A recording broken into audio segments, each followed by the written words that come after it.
3, 2, 1.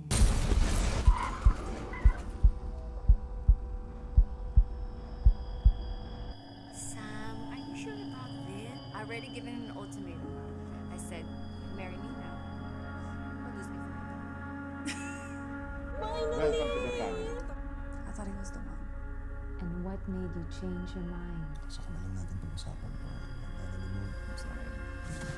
Bakit ba hindi mo pa matanggap na ayaw ko na sa'yo? Inhale, exhale. I'll help you relax.